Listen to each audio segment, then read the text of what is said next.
retrouver en ce lundi matin, une matinale que l'on va consacrer à la langue hébraïque. Aujourd'hui, 8 millions de locuteurs à travers le monde et en Israël, bien évidemment. L'hébreu est l'une des deux langues officielles parlées en Israël, la deuxième étant l'arabe. Comment fait-on pour conserver cette langue en dépit des vagues d'immigration qui apportent chacune leur lot de nouveaux mots?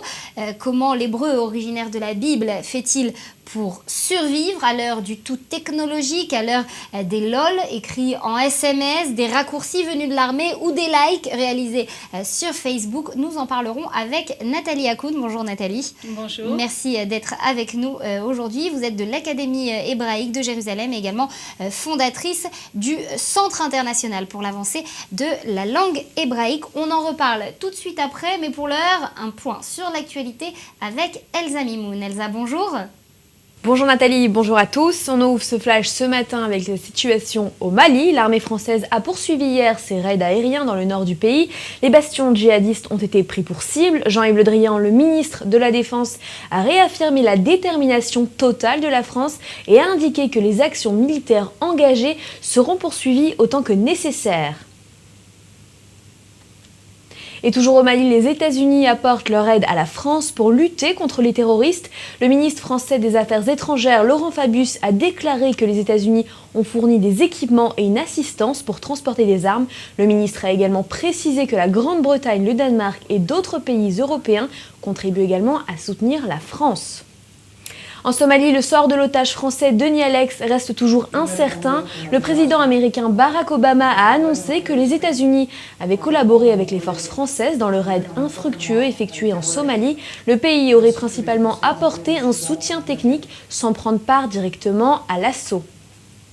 Et puis en Israël, Benyamin Netanyahou répond à ses détracteurs. Les chiffres du Trésor public viennent de paraître et font état d'un déficit budgétaire de 4,2% en 2012.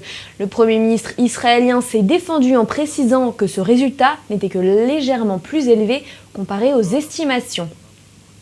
Et toujours à propos d'Israël, l'Iran aurait, selon des informations délivrées par le Pentagone, posté des stations d'écoute à travers tout le Moyen-Orient et cela en collaboration principalement avec la Syrie, ceci afin de recueillir des informations en provenance d'Israël et à destination de l'allié de l'Iran au Liban, le Hezbollah. Et toujours sur l'actualité en Israël, Myriam Danan est avec nous ce matin. Bonjour Myriam. Bonjour Elsa. L'Iran, c'est donc l'un des éléments sécuritaires sur lesquels Benyamin Netanyahou a construit sa campagne et c'est donc aussi l'un des points sur lesquels il vient d'être attaqué de façon plutôt virulente par l'ancien Premier ministre Ehud Olmert. Effectivement, Ehud Olmert accuse aujourd'hui Benyamin Netanyahou d'avoir gaspillé, si on peut dire, 11 milliards de shekels dans la préparation d'une attaque contre les installations nucléaires iraniennes, une attaque qui ne s'est évidemment toujours pas produite. Alors 11 milliards de shekels qui ont été donc dilapidés pour l'opposition et notamment pour l'ancien chef du gouvernement israélien. Évidemment, très vite, l'actuel chef du gouvernement, Benyamin Netanyahou, et son plus fidèle soutien, Avigdor Lieberman, ont répondu à Ehud Olmert en estimant que ses propos étaient faux, infondés, que le détail des dépenses en ce qui concerne l'Iran et les menaces sécuritaires sur Israël ne pouvait être développé dans un dialogue public, mais en rappelant bien sûr qu'Ehud Olmert n'était peut-être pas le plus approprié pour critiquer une telle situation, étant donné qu'il était lui-même impliqué dans la seconde guerre du Liban, qui avait été très critiquée par le contrôleur de l'État, et puis également par de nombreuses affaires de fraude qui le concernaient là personnellement. Merci Myriam pour cette analyse, excellente journée à vous.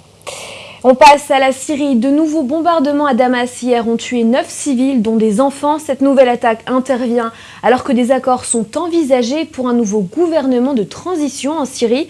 La Russie a déclaré que l'éviction de Bachar al-Assad du pouvoir ne figurait pas dans les accords internationaux et a jugé qu'elle était impossible à mettre en œuvre. Au Venezuela, rumeur et démenti sur l'état de santé du président Chavez. Hospitalisé à Cuba pour une infection pulmonaire, le gouvernement vénézuélien a immédiatement réagi afin de rassurer et a déclaré que son état évolue de manière favorable. Et puis sans transition, Hollywood accueille hier la cérémonie des Golden Globes. Ben Affleck a remporté le prix du meilleur film et meilleur réalisateur pour son film Argo. Le film raconte l'histoire vraie de l'exfiltration de diplomates américains pour la CIA pendant la révolution iranienne en 1979. Voilà, c'est tout pour ce point sur l'actualité. Retour à vous Nathalie sur le plateau de la matinale. Excellente journée à vous. Voilà, merci pour ce point Elsa. Alors Nathalie, on revient sur le sujet qui va nous préoccuper pendant toute cette demi-heure de direct. Ça fait exactement 155 ans qu'Eliezer Ben Yehuda est né. Eliezer Ben Yehuda, c'est celui qui a fait renaître la langue hébraïque. Son travail pendant plusieurs années, ça a été de réunir les termes hébreux bibliques utilisables en hébreu moderne. Le pari, c'est de ressusciter la langue hébraïque. Est-ce que c'est un pari remporté ? Tout à fait, c'est un pari remporté. D'abord, je voudrais préciser qu'Eliezer Ben Yehuda, il est le précurseur de l'idée. C'est-à-dire, c'est lui qui a eu l'idée, une nation juive en Eretz Israël parlant hébreu. Mais il y a eu plusieurs facteurs, en fait, qui ont mené à cette réussite-là. Le facteur, en fait, du renouveau littéraire en Europe, avec la renaissance de l'hébreu, avec Shalom Yaakov Abranovich, surnommé Mendele Mocher Sfarim, une profusion littéraire, une profusion du genre littéraire, de la poésie, de la prose, des critiques, de la presse, des articles de presse. Et donc, nous voyons en fait des différents genres qui vient en fait également avec une souplesse de l'hébreu par rapport à la Scala à l'époque des Lumières où l'hébreu était plus biblique, basé sur la Bible. Là, à l'époque de la Renaissance, on assiste à une souplesse de l'hébreu, une modernisation de l'hébreu, c'est-à-dire la morphologie et la syntaxe sont plus souples, le vocabulaire est puisé de tous les hébreux, les strates, différents strates de l'hébreu, biblique, mishnique, du Moyen-Âge, et donc en fait l'hébreu devient plus près de la langue parlée, et bien sûr, Eliezer arrive en Israël en 1881 et il impose une stratégie qui est composée de plusieurs points. Et donc, 4 points importants, c'est que lui-même montre l'exemple, lui-même parle l'hébreu, il impose à son fils de parler hébreu, en fait à sa femme de parler hébreu avec son fils Itamar, et puis bien sûr, il monte des organisations comme le comité de langue qui va devenir l'Académie de la langue hébraïque, l'éducation, il n'enseigne qu'en hébreu, il est le précurseur de la méthode Ivrit Be'Ivrit, l'enseignement qu'en hébreu, et il impose aussi, il encourage les enseignants qui sont autour de lui d'enseigner en hébreu, et puis à part l'enseignement, c'est-à-dire l'éducation, il y a aussi les médias. Les médias, il fonde le journal Hatzvi, Mevaseret Tzion, et ensuite Hatzvi, et il écrit qu'en hébreu, donc il par le biais des médias, il propagande, il permet la propagande de l'hébreu. Donc par tous ces facteurs-là, non seulement le travail d'Eliezer Ben Yehuda en Israël, mais en plus le renouveau littéraire en Europe, ont permis ensemble la réussite de ce projet. Alors, on voit bien cette renaissance en 4 temps de la langue hébraïque. Je me permets de faire un petit parallèle entre Eliezer Ben Yehuda, ses choix de vie, et les vôtres. On quitte un temps l'académie, on rentre dans le domaine un peu plus personnel. Vous aussi, vous avez pris le parti de la langue hébraïque, c'est-à-dire que vous, au sein de votre foyer, vous ne parlez qu'hébreu. Non, pas vraiment, Nathalie. Non ? Moi, je mène également un combat. Je vais dire, mon combat est différent de celui d'Eliezer Ben Yehuda, puisque l'époque est différente, en fait. Son combat était plus existentiel, puisque l'hébreu n'existait pas. Moi, mon combat est différent. L'hébreu existe. Il est parlé, comme vous avez dit, par plus de 8 millions d'habitants, et il est la langue du système d'éducation nationale et des médias. Mon combat, il est plus culturel. Donc, moi, je dis... Je ne combats pas les autres langues, non. Je travaille pour l'hébreu. Je prétends d'élever le statut de l'hébreu, mais ne pas aller à l'encontre des autres langues. C'est pourquoi, chez moi à la maison, je parle hébreu, exclusivement hébreu avec mes enfants, mais mon mari parle exclusivement français avec mes enfants pour pouvoir maintenir... Non, vous acceptez, c'était pas mon propos, vous acceptez les autres langues, vous acceptez l'existence des autres langues, puis vous allez nous en parler tout à l'heure, vous considérez même que ça enrichit l'hébreu lui-même, on va en reparler, mais d'un autre côté, quand on vous a appelé pour venir vous faire interviewer sur Guisen TV, vous avez eu quelques réticences de prime abord en disant « parler en français, ça me gêne un petit peu ». Ça me gêne parce qu'aujourd'hui je suis... C'est une trahison, vous avez l'impression que c'est une trahison à votre passion ? Non, je pense qu'aujourd'hui je vis dans un bain qui est complètement hébraïque et je me sens plus à l'aise en hébreu qu'en français, bien que le français soit ma langue maternelle. Je ne pense pas qu'il s'agit d'une trahison parce que je peux défendre tout à fait l'hébreu en français, aussi bien en français qu'en anglais ou en arabe, puisque aujourd'hui j'enseigne aussi l'arabe aux futurs profs d'hébreu. Donc c'est possible de défendre l'hébreu dans n'importe quelle Alors langue. justement, défendre l'hébreu, c'est votre cheval de bataille, c'est ce que vous faites au quotidien, notamment au sein du Centre international pour l'avancée de la langue hébraïque. Qu'est-ce que vous faites au quotidien justement pour défendre la langue hébraïque et l'enrichir et lui permettre de rayonner en Israël, mais surtout à travers le monde? On mène un combat qui, bien sûr, va prendre forme dans plusieurs domaines. Mais il y a un combat qui est important, c'est celui du statut de l'hébreu au sein de l'éducation nationale. Juste pour vous expliquer un petit peu en 2 mots, vos enfants, Nathalie, vos enfants aussi bien que les miens, ne peuvent pas, au bac d'hébreu, passer plus que 2 coefficients. Par contre, dans toutes les autres langues, que ce soit l'anglais jusqu'à l'éthiopien en passant par le français et le russe, ils peuvent aller jusqu'à 5 coefficients. Okay, donc là, on voit un problème de statut. 2 pour l'hébreu, la langue nationale du pays, contre 5 pour les autres langues. De même, par exemple, le nombre d'heures d'enseignement d'hébreu est inférieur à celui d'enseignement des autres langues en Israël. Vous comparez avec le français en France, dans le système d'éducation français. Le nombre de coefficients en français est toujours supérieur au nombre de coefficients des autres langues. Et de même, pour le nombre d'heures d'enseignement. Et d'ailleurs, je vais vous dire, un examen oral est obligatoire en France, n'est-ce pas, en français. En hébreu, il n'y a pas d'examen oral, seulement pour les langues étrangères, pas pour l'hébreu.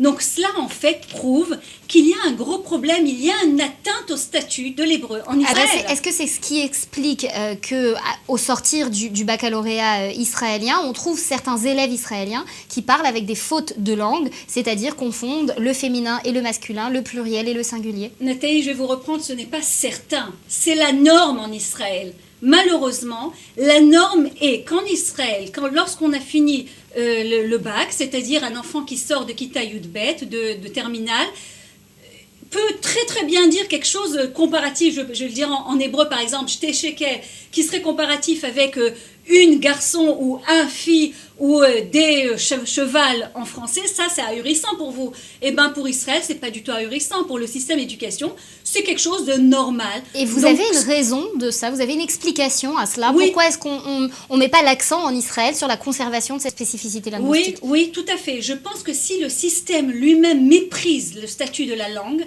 nous ne pouvons pas demander à nos enfants de respecter le statut de cette matière. Il y a eu des tentatives par le Premier ministre, le fameux prix du Premier ministre. Tout à fait. Il y a eu des tentatives tout de même d'instaurer l'hébreu, de lui redorer son blason, d'offrir un prix du Premier ministre à celui qui aura permis à la langue hébraïque de briller, on va dire. Il y a quand même des initiatives. Tout à fait, il y a des initiatives, Nathalie, mais il faut savoir qu'un arbre, vous pouvez l'arroser, vous pouvez arroser ses feuilles. Mais je pense que pour avoir quelque chose d'effectif, il faut arroser ses racines. Le problème est dans la racine, donc il faut résoudre ce problème au sein de l'éducation nationale. On ne peut pas permettre qu'un système d'éducation nationale ne mette pas en fait l'hébreu au même statut minimal, de façon minimale, je parle au même statut que les langues étrangères. Et encore une fois, je dis, je ne viens pas combattre les langues étrangères, ce n'est pas le but, mais rehausser le statut de l'hébreu de sorte à ce que nos enfants puissent comprendre que cette matière est une matière importante dans leur cursus. Alors j'en parlais en lancement justement, ces vagues d'immigration successives en Israël qui font finalement le pays, elles desservent la langue. Tout à fait. Elles desservent la langue, mais elles posent également un problème au niveau de la langue, c'est-à-dire on est obligé du fait qu'on a ici un rassemblement de juifs de la diaspora qui parlent d'autres langues, on est obligé à un certain moment, je vais dire, de normativiser la langue, de l'uniformiser. Je ne parle pas de la langue qui est dans la rue. Surtout pas. Je pense que là, chacun peut parler comme bon l'entend. Mais je parle de la langue au niveau du système d'éducation, de la langue usitée en université. Puisqu'en université également, il y a un problème. Vous savez qu'il y a un système de bonus en université. Toutes les matières ont un bonus, mais l'hébreu n'a pas de bonus. À l'acceptation de l'enfant à l'université. Vous savez comment l'anglais bat son plein dans les universités, avec des programmes internationaux de plus en plus en anglais, des congrès spécifiquement en anglais. Donc ce que vous dites, on n'entend pas la langue hébraïque du du tout. Donc dans en aucune somme, conférence. discrimination positive pour les langues étrangères et discrimination totale pour l'ivrite, c'est ce qu'on retiendra, avec notamment une anglicisation, une latinisation, si on peut parler ainsi, dans le vocabulaire utilisé en Israël. Ce que vous mentionnez en préparant cette émission, c'était la présence d'un rôle qui n'existe pas finalement en France ou dans d'autres pays, pas en tout cas à notre connaissance. C'est la présence au sein des télévisions et des médias israéliens d'une espèce de vérificateur, si on peut l'appeler comme ça, une personne dont le rôle est de vérifier la justesse des propos tenus dans les médias. Oui, tout à fait. En fait, la normativité, c'est-à-dire vérifier que la formulation des phrases soit authentique par rapport à ce qui a été fixé à l'Académie de la langue hébraïque. C'est quelque chose qui n'existe pas en France. D'ailleurs, je ne sais même pas comment traduire Orer Lachon en français, puisque c'est une profession qui n'existe pas, qui est propre à Israël. Et ça vient en fait prouver la situation de l'hébreu en Israël. Qu'il faut vérifier. C'est-à-dire qu'à chaque fois qu'un journaliste, par exemple, sur une des chaînes israéliennes monte à l'antenne, son texte a été vérifié par ce fameux Orer Lachon. Tout à fait. À la radio également. À la radio, c'est vérifié à chaque fois par un des vérificateurs. Donc, c'est ainsi qu'on va le traduire. L'un des rôles de l'Académie de la langue hébraïque, c'est aussi de remettre à jour la langue hébraïque. On s'était rencontrés il y a quelques années, vous m'aviez expliqué comment on a inventé le mot électricité, chashmal. Parce que finalement, il y avait un vide à combler. Pendant plusieurs siècles, l'hébreu n'a pas été parlé au quotidien dans un pays en tant que langue nationale, etc. Donc finalement, il a fallu combler ce vide. Comment est-ce que l'Académie de langue hébraïque a comblé ces vides? Comment est-ce qu'on invente des nouveaux mots rapidement? Je sais que c'est toute une entreprise, mais... D'accord, très bien. D'abord, je voudrais faire une différence entre l'Académie de la langue hébraïque et le Centre mondial pour la promotion de l'hébreu. Ce qui est important pour moi, parce que nous ne sommes pas rattachés à l'Académie de la langue hébraïque. L'Académie de la langue hébraïque, en fait, selon la loi, doit orienter l'hébreu par rapport à sa grammaire et par rapport à son lexique. Donc, je vais revenir sur le lexique. Et s'occuper de la recherche de l'hébreu. Le Centre mondial pour la promotion de l'hébreu, qui n'a rien à voir avec l'Académie de la langue hébraïque, cherche à promouvoir l'hébreu et à avancer l'hébreu. Ça, c'était pour juste un petit point. Ce que vous m'avez demandé, moi, je voudrais parler, par exemple, d'un exemple qui a été fixé dernièrement dans le dictionnaire du vin, qui est paru il y a un mois et d'ailleurs qui a été fêté en présence de M. Christophe Bigot, l'ambassadeur de France je me permets justement en Israël. De montrer ce dictionnaire. Donc voilà, le dictionnaire du vin. On en parle tout de suite. Voilà, donc je voudrais parler par exemple du terme, peut-être de deux termes si vous me permettez. Le terme décantation, décanter un vin qu'on connaît en français, donc il a fallu trouver le terme adéquat en hébreu. On a trouvé ce terme, le terme shfiya. Shfiya a été trouvé en fait dans le commentaire de Rashi, et donc il a fallu prendre, vous savez très bien que Rashi était un expert du vin, il n'était peut-être pas vigneron, mais il était un expert du vin, et donc lui-même a eu besoin de cette action de décanter le vin dans un de ses commentaires, et il a fixé un terme, Shfiya. L'Académie, elle, venue pour déterminer un terme pour décantation, donc elle a pris ce terme du commentaire de Rashi et l'a inséré dans son dictionnaire. Mais par contre, pour le décanteur, l'ustensile, il n'y avait pas de terme. Il n'y avait pas de terme ancien.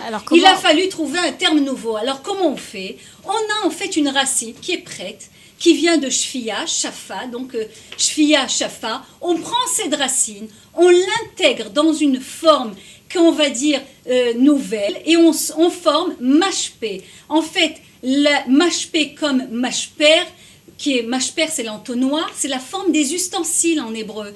Donc mashper l'entonnoir, masmer un clou, et donc mashpé qui vient d'une racine ancienne. Donc on prend d'abord la racine avec les lettres, on parle souvent des 3 lettres qui forment la racine d'un mot. On prend ensuite les mots de la même famille, c'est-à-dire entonnoir, enfin tous les mots qui découlent de cette famille, et puis c'est comme ça qu'on forme. Et puis on les relie et on forme un nouveau mot, mashpé, pour signifier le décanteur. Et puis alors des fois il y a des mots inventés, c'est pas tout à fait inventé, c'est créé, c'est réactualisé par l'Académie de la langue hébraïque. Il y a des fois certains mots qui fonctionnent, qui entrent dans le vocabulaire des Israéliens, et des fois des mots qui n'y entrent pas. Je pense par exemple à taxi.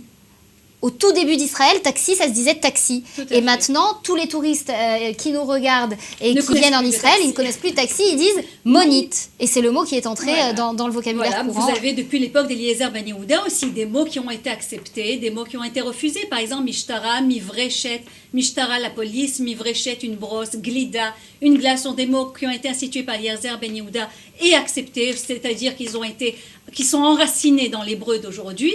Par contre, namnema pour dire un pyjama ou alors sachrachok pour un téléphone n'a pas été accepté. Et alors, est-ce que vous dites à vos enfants, allez mettre votre namnena? Non, pas du tout. Moi, je suis conforme à ce que l'Académie hébraïque a fixé, a institué. Donc en gardant ce que tous les Israéliens emploient comme terme.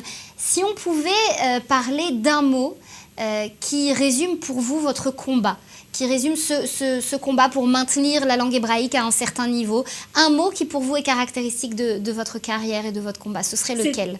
C'est une question un peu difficile à brûle pour point que je vous pose comme ça, mais c'est mieux quand c'est spontané. J'aurais du mal à résumer ma carrière en un mot. Je pense que ma carrière, du fait que déjà je suis une Ola Vatika, on va dire aujourd'hui, après 15 ans en Israël, j'ai mené un premier combat pour obtenir un doctorat en hébreu qui a été suivi par le président de l'Académie de la langue hébraïque, M. Moshe Baracher, professeur Moshe Baracher.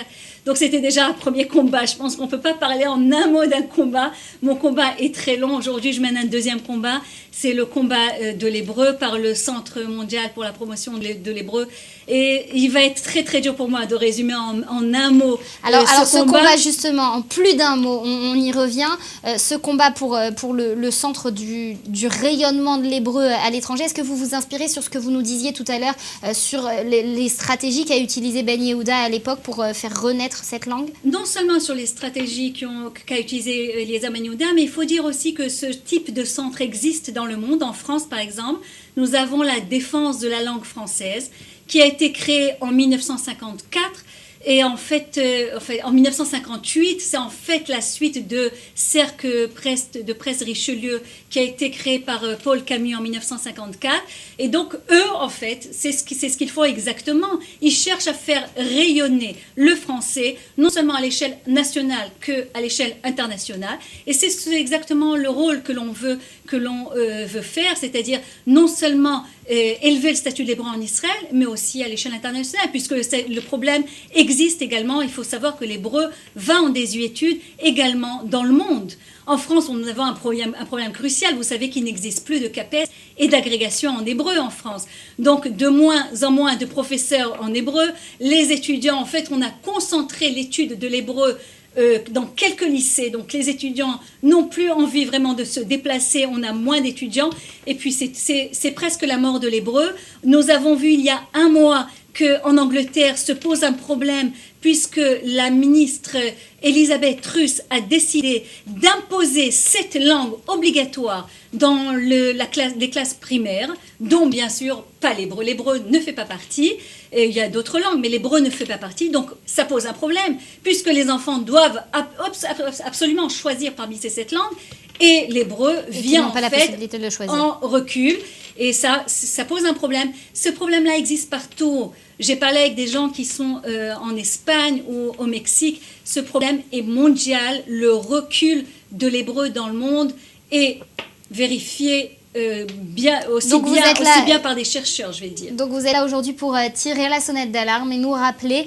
que faire rayonner une langue, c'est tout un projet, c'est tout un programme. C'est ce que vous faites au sein de l'Académie de la langue hébraïque et également au sein donc de votre centre international, le centre mondial pour le rayonnement de l'hébreu. Merci Nathalie Hakoun d'être venue ce matin nous parler d'hébreu, nous raconter la langue hébraïque. Merci à vous. Merci Nathalie.